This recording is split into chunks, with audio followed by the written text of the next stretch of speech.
Many thanks for staying on Joy News today to our very first story. Over the years, many Ghanaians have raised concerns about the frustrating traffic situation in the country. Now, many have suggested that an effective railway system could be the solution to this canker. But our railways and trains have for the past 30 years been in a deplorable state.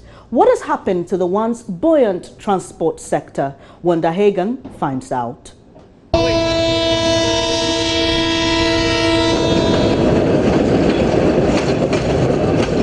This is the sad, deplorable state of a once vibrant rail system. Ghana's railway system began operations over 100 years ago. In the 1980s, the train, locally called the keteke, was a major contributing factor to the development of the country, accounting for the movement of about 90% of the country's bulk export commodities. The country at the time had several efficient railway lines along the eastern, western, and central corridors. At the time, the railway had a track network of about 950 kilometers made up of the eastern, western, and the central lines. Most of these lines today have been closed and are not operational, leaving the total track network of the current railway at less than 100 kilometers. Some decades down the line, the story of Ghana's railway sector has become an ugly one. Today, the country has only 4 functioning trains and several kilometers of destroyed railway lines. 3 of these trains convey passengers and goods, and the remaining one is used for the haulage of manganese from Takoradi to Nsuta. The Nsawam and Tema trains are the only passenger trains operating now under extreme difficult conditions. So it's been about 5 minutes since I joined this train, which is Accra bound from Nsawam. Originally, authorities tell me the train is supposed to have moved from one station to the other in 30 minutes, at most 40 minutes. It's however not the case, because this train has been traveling from Nsawam for almost 2 hours and is still yet to arrive at its destination. Now, this can be attributed to the deplorable state of the rails. The train itself is not in a good status. There are indications of rust all over, and this coach, for instance, is supposed to have taken a number of 112 people, but as it stands, it's taking 160 people, this including luggage. Some people are standing in the train because its capacity is full. Trains are supposed to be a safe means of transport, if not the safest. But some of the country's trains have become death traps. Some of its coaches consistently derail in the course of the journey, putting the lives of its passengers at risk. There have been some recent cases of derailment that left some passengers hurt, creating fear and panic. What I say, we are quite before say we free bed domi, we free domi quite. What time that me see from a boom? Nan nitino a cock a nitino a cock a frozen barrier. Nay near war a boom, net train assassin a cheek at the acoca a typha. Young quantity more. Nan nitin your call. Near say a cheek, your court typha a dangerous. My fruit and I have said, yeah, crap. If you say, oh, break, you know, I am one. What to me, maybe I'm messing over Quansana Sanachi, as I have a fire. Then you have one of the one you say, Quan Maya. You can't know one of and your Quan Maya. May and yes, I am away, the ninja. De biamu company breaking yet engine yet etasi de bia me need tambet etasi ye face program power train pa la so be bia ba sa o train ye be say change train mai they change train on for new one better for and yes I to about this year we are not going to vote this year. There are dangerous gaps between the coaches, and the links between the coaches are in poor conditions. There are indications of deterioration in and outside of the wheeled vehicles. That notwithstanding, as dangerous as it is, some people cling to the moving trains as they speed along the rails.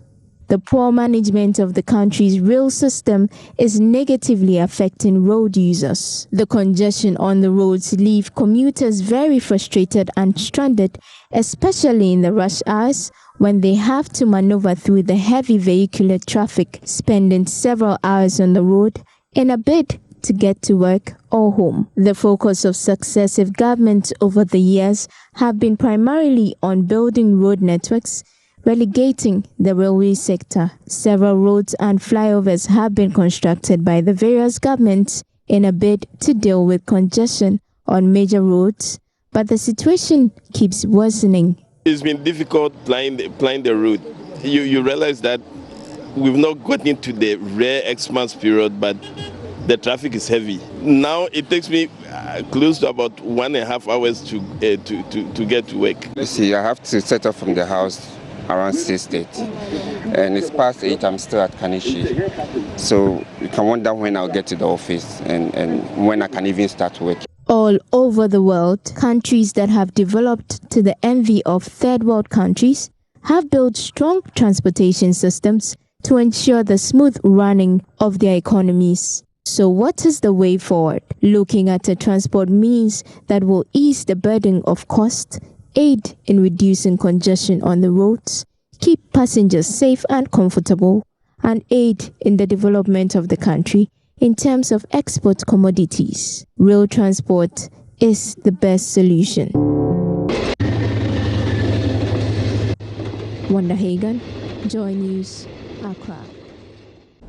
Meanwhile, transport expert Cecil Gabra has observed that Ghana's railway system is a failed venture. Mr. Gabra attributes the problem to negligence on the part of successive governments for failing to initiate a national policy to address the problems in the sector. He explained the congestion on the roads will be dealt with if more attention is directed at the railway sector.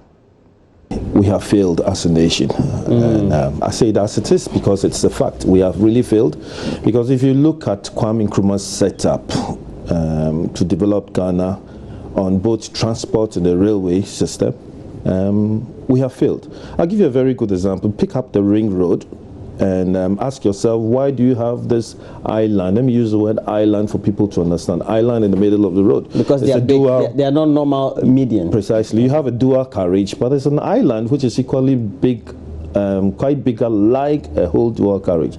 That purposely was meant for a tramp. Okay, and a tramp is just, I'll say, a train that will run from Nkrumah Circle, let's say, to La. Okay, without maybe any interference. Okay, but then today it is still there. We don't have any national agenda. If we have a national agenda and we go back to documents of which Kwame Nkrumah left, you realize that we have, wasted over 50 years. And then the same is on the motorway, where we have come across documents of plans of Accra. And to be precise, this weekend when I looked at some, I was having tears running through my eyes. I said, so all this is there and we haven't implemented it. Right, we've had several governments, but we have lost it.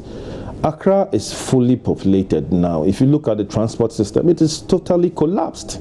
If you wake up in the morning, you sit in a vehicle, you are coming to work, then you should know that you are going to waste a lot of time. The way forward, I believe, is we need a national agenda, so that if, let's say, we have change of government and then the government is removed or not, right? Any other government that comes must still continue with this trail system, okay? And we should start with the trams first.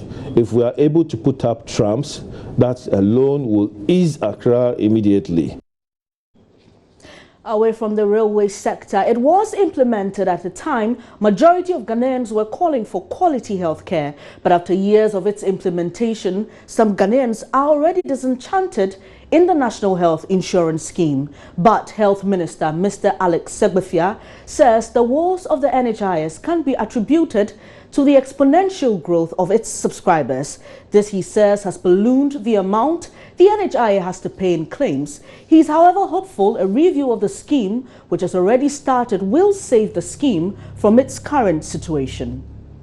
It's clear to me that from the National Health Insurance that actually the scheme has become a victim of its own success. But we are a victim of our success because of the numbers we are dealing with. We are paying almost 1 billion in claims at the moment. When we took office, we were on about 300 and something million. Sorry, 189 million. We are looking at five-fold increase. It was clear that the exponential growth has created a problem. And for that reason, it has meant that we have had to review the scheme which has been done. The documents are now heading to the presidency. They will look at it, subsequently, as I said, we will be able to review the position that we are in.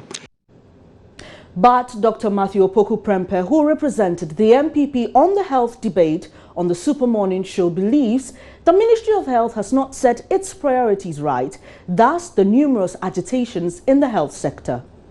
Now it's more expensive to get into a nursing training school than go to a university.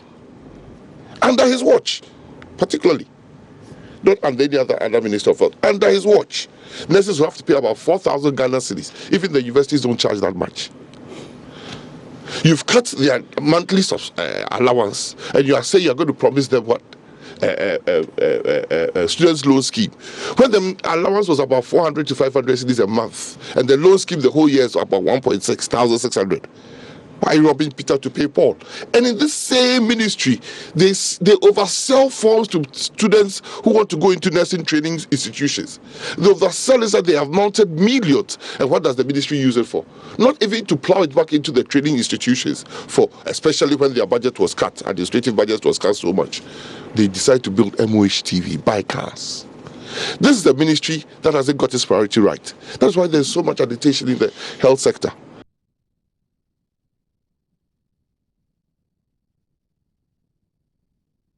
Well, now, governance expert and political scientist Dr. Eric Odro-Osai is warning the suspension of several crucial social intervention programs, including the Livelihood Empowerment Against Poverty LEAP, by government for the first quarter of next year could cost it during this year's polls. Government, in allocating next year's budget, failed to make allocations for LEAP, benefits for lifeline consumers of electricity, subsidies on petroleum products and road arrears. Parliament approved almost 11 billion cedis for the first quarter expenditure of 2017. But Joy News' checks reveal there is no allocation to the social protection sector.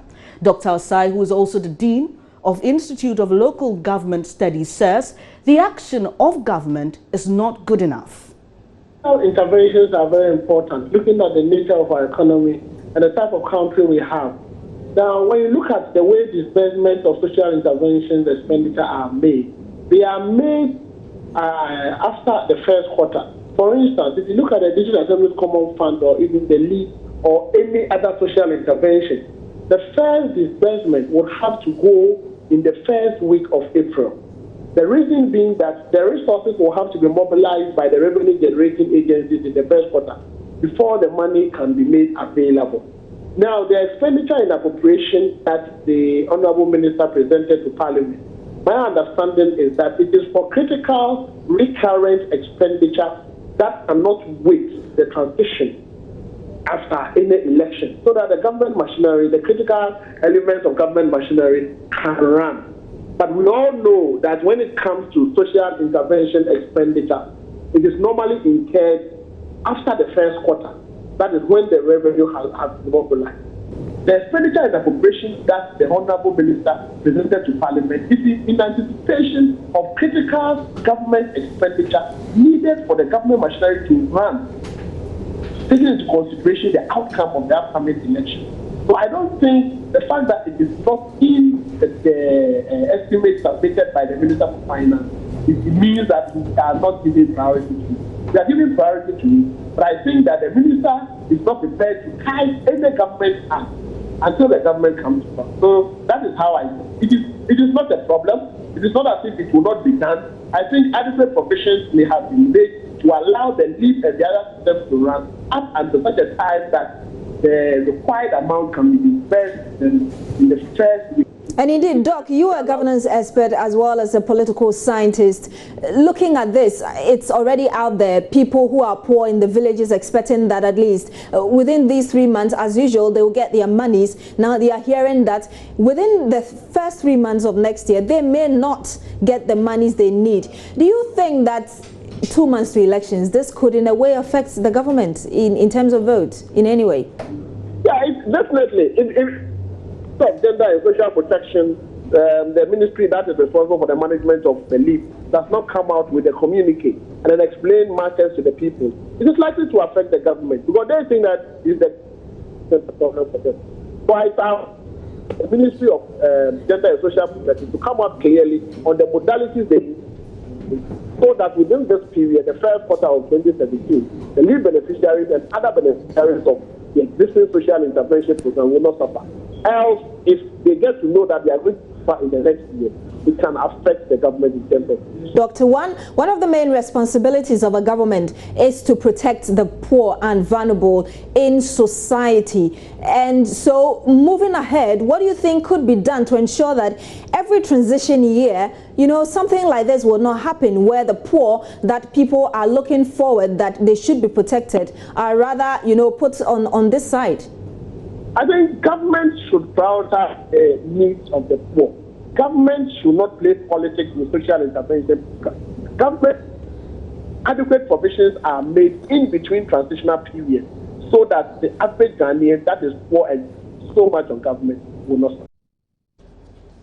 You're watching Joy News Today with me, Bernice Abubedu.